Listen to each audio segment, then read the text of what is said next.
वैशाली जी। हाँ अर्पिता, हम गीता का दूसरा अध्याय पढ़ रहे हैं, सांख्य योग। इसमें भगवान के वचन पढ़ रहे हैं। श्लोक नंबर 12। भगवान बोल रहे हैं, नत्वेवाहं जातु नासं न त्वं नेमे जनाधिपा न चैव न भविष्यामः सर्वे वयमतः परम् न त्वेवाहं जातु नासं न त्वं नेमे जनाधिपः न चैव न भविष्यामः सर्वे वयमतः परम्। न तो ऐसा ही है कि मैं किसी काल में नहीं था, तू नहीं था, अथवा ये राजा लोग नहीं थे, और न ऐसा ही है कि इसके आगे हम सब नहीं रहेंगे। हरिओम।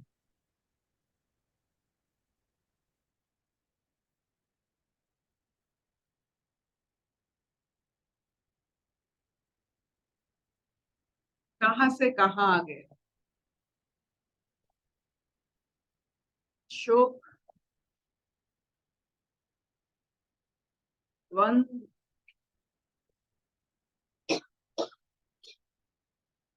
आत्मबोध।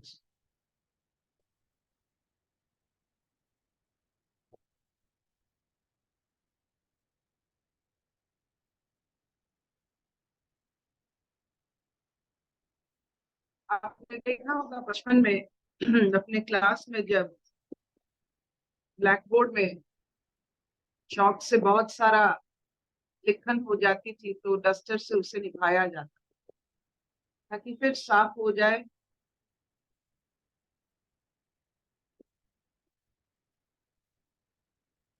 इतने सारे द्वंद, शोक मन में, इतने सारे प्रश्न।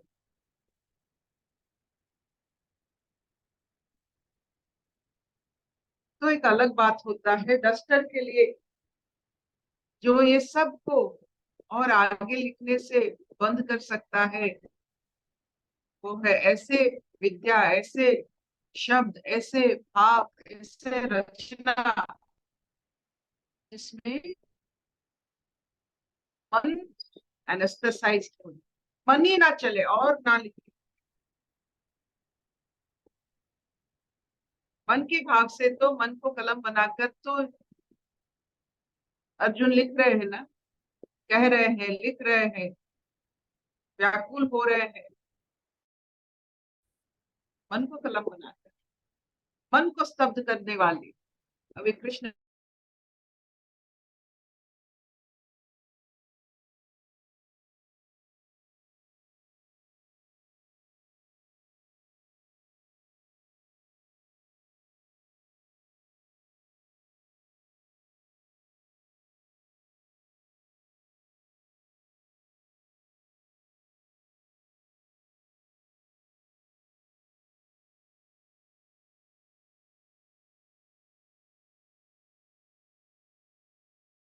आ जाते हैं। मन को बंद करने के लिए और कोई चारा ही नहीं, नहीं तो मन उसमें वो जो शब्द होता है, कलम बनता है।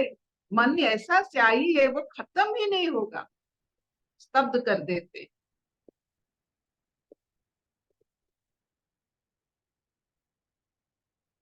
जैसे स्तंभ पाठ होता है जिसमें मन खत्म हो जाता है, उसे स्तंभ कहा जाता है। तो आत्मा बोध में मन कैसे खत्म तो नहीं होता है, स्तब्ध होता है, स्टंड, कि कोई नहीं था, वही रचना। संसार से पहले कुछ नहीं था, उससे परे भी कुछ नहीं था, उसके आगे भी कुछ नहीं रहेगा। ये सामूहिक माया है। माया तो, माया का अर्थ अभी अलग बन रहा है। माया का मतलब संग संग रचना। कोई पहले कुछ नहीं था, संग संग रचना, अभी रचित हुए हो। You are just made, fresh made bread. अब पहले ब्रेड नहीं था, खाने के बाद ब्रेड नहीं रहेगा। वो संग संग रचना और संग संग उसका बदलाव, ये है माया। फ्रेशली मेड, आपके लिए आपका जीवन फ्रेशली मेड। आपके घर में जो फूल बगीचा है वो पहले नहीं था, आपने बनाया, वो कुछ क्षण के लिए है, नहीं रहेगा। ये आत्मबोध सब में अगर मिल जाती है तो मन का शाही आत्मा की रचना में लग जाता है। तो कृष्ण की कौशल कुशल जो कारीगरी है, is a not only a game changer, a mind changer. वो माइंड ट्रांसप्लांट कर देते हैं। बचपन से लेकर वो चुरा लेते हैं, सबका सब कुछ वो चुरा लिए। काम, क्रोध, लोभ, मोह, अंश सब चुरा लेते हैं। तो अभी ये मानसिक तनाव को भी वो चुराने वाले हैं। ऐसे आत्मबोध देकर, देखिए ये आत्मबोध शुरू हुआ है विषय का।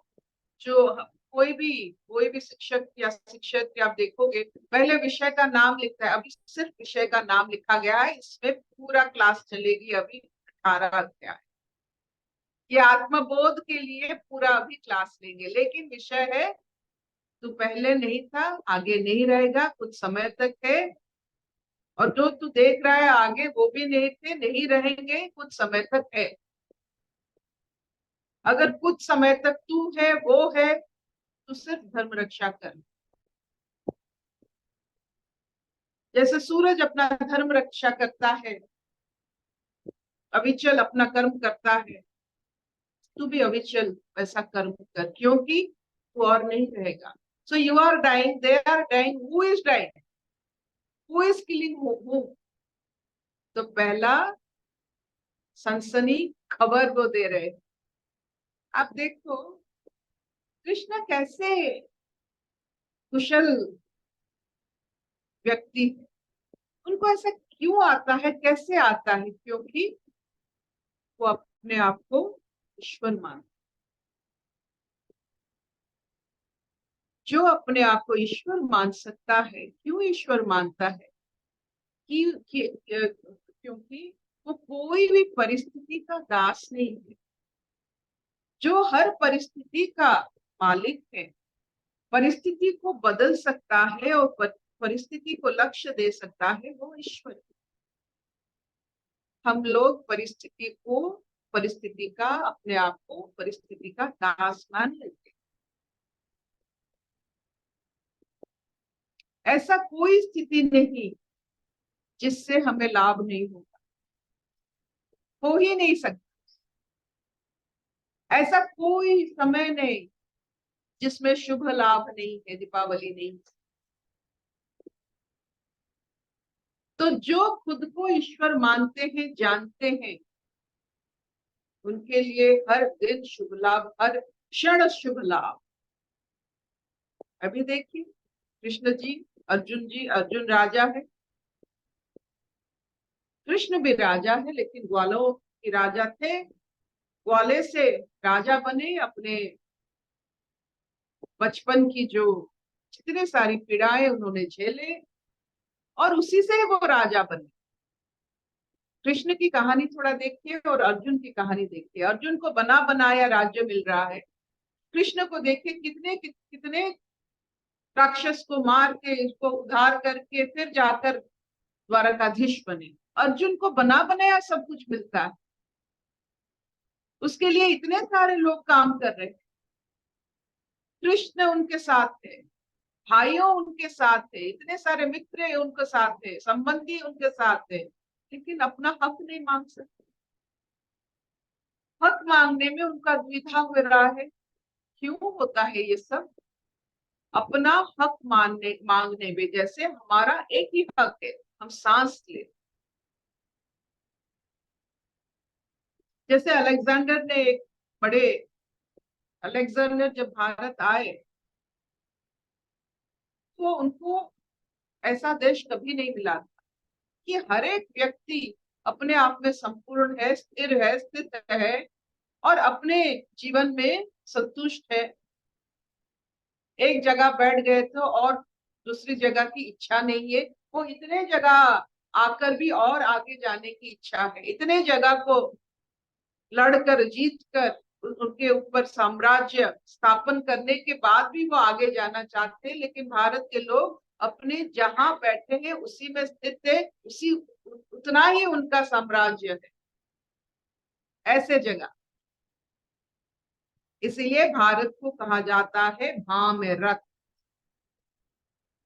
जिस व्यक्ति अपनी आभा को जानता है उसमें रत रहता है। जैसा शरीर का आभा आत्मबोध है, सूरज का आभा रोशनी है और शरीर का आभा आत्मबोध है। जो अपने आत्मबोध से पूरा महकता है, झलकता है, वो भारत है। भारत की हर एक इंसान, हर एक प्राणी आत्मबोध में लिप्त है। तो जब अलेक्जेंडर देखता है ऐसी स्थिति, तो अपने आप को अपनी आपकी गरिमा दिखाने के लिए किसी एक बहुत बड़े साधु के पास जाते हैं।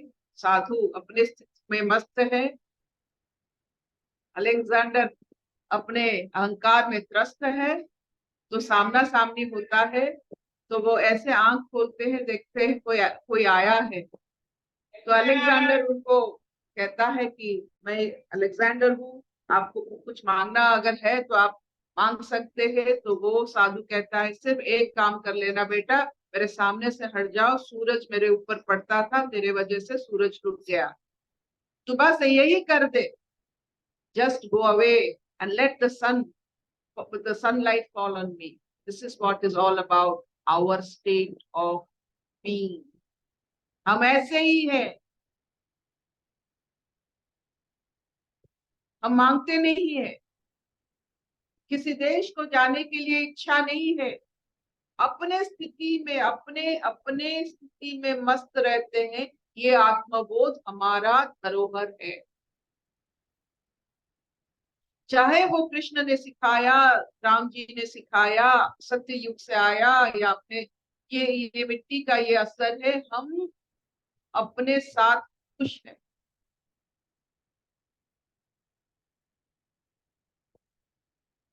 तो ऐसी स्थिति में जब कृष्ण रहते हैं, बस इतना कहते हैं,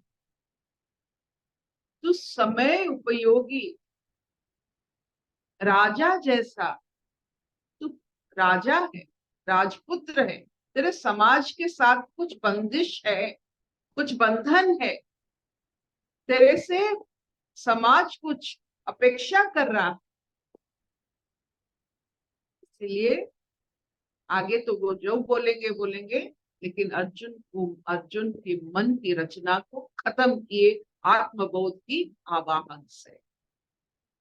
तो जब हमारा मन बहुत लिखने लगे, तो यही बात ही सिर्फ हमें खत्म कर सकता है, वो है आत्मबोध कि ये सामने तू भी नहीं रहेगा, जो है वो भी नहीं रहेंगे, नहीं थे, नहीं रहने वाले, कुछ क्षण का ये माया है, क्षण भंगुर माया, ये फिर टूट जाएगा। अभी बना है फ्रेश तेरे लिए, फिर टूट जाएगा।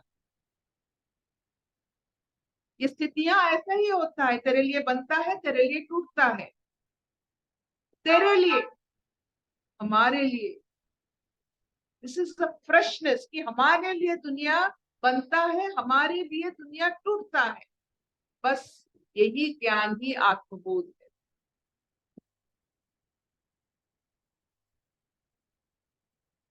क्या इतना चलेगा?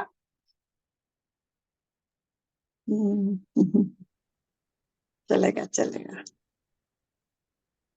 तो तेरे लिए ये समर को सजाया गया है, फ्रेशली मेड फॉर यू। अभी ये टूट जाएगा, ये समर खत्म हो जाएगा, तू अपना नाम कमा, धर्म कमा, उसका शुभ लाभ कमा। योद्धा का शुभ लाभ होता है विजय।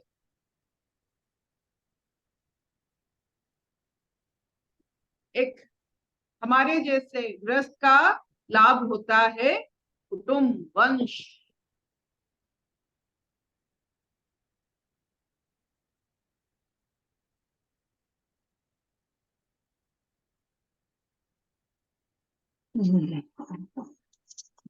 तो इसी से ये पता चलता है कैसे बॉम्ब फेंका जाता है। बहुत लिखने वाले, बहुत संसार के बारे में कहने वाले, उनके लिए एक ही भाव है, आत्मबोध। ये सबसे बड़ा बॉम्ब है, और कुछ नहीं रहता, कुछ माया नहीं रहता।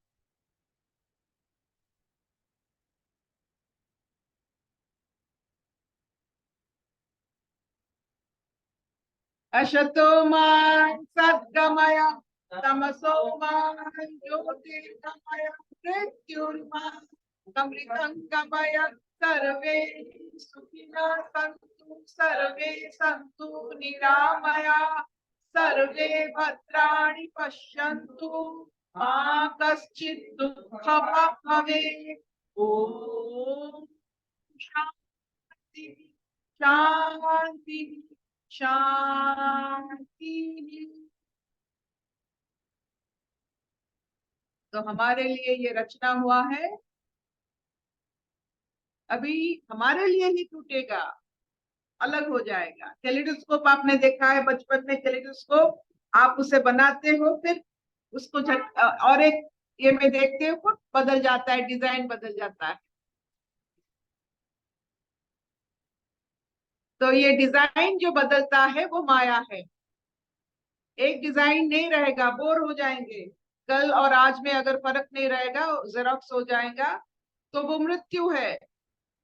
बदलता है वो जीवन है। अगर आप चाहते हो सचमुच मृत्यु, एक ही जैसा जीवन को आप बनाने की कोशिश करो, लेकिन एक ही जैसा जीवन हर समय एक जैसा हो, मतलब ये मृत्यु है। Straight line is death. आपने इसीलिए देखा है सिनेमा में, जब स्ट्रेट लाइन आ जाता है वो मृत्यु है। जिसमें अगर कर्व आता है ऊपर नीचे, वो जीवन है। तो जीवन में जब आप ऊपर नीचे होते हो, मतलब आप जमकर जी रहे हो।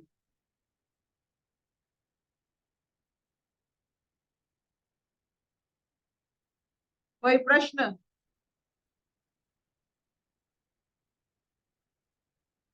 कोई प्रश्न, कोई अनुभूति? कुछ नहीं हमारे लिए, कोई बात नहीं।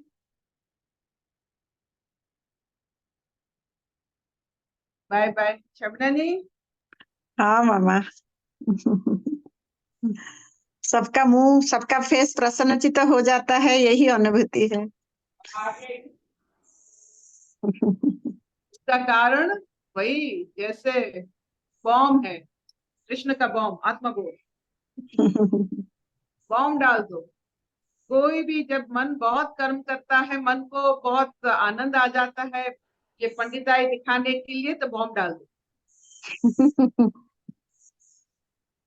पंडित मत मत बनो। पंडित की कोई जरूरत नहीं यहाँ। पंडित ईश्वर है, एक ही पंडित हमारे लिए काफी है। Thank you mama, thank you.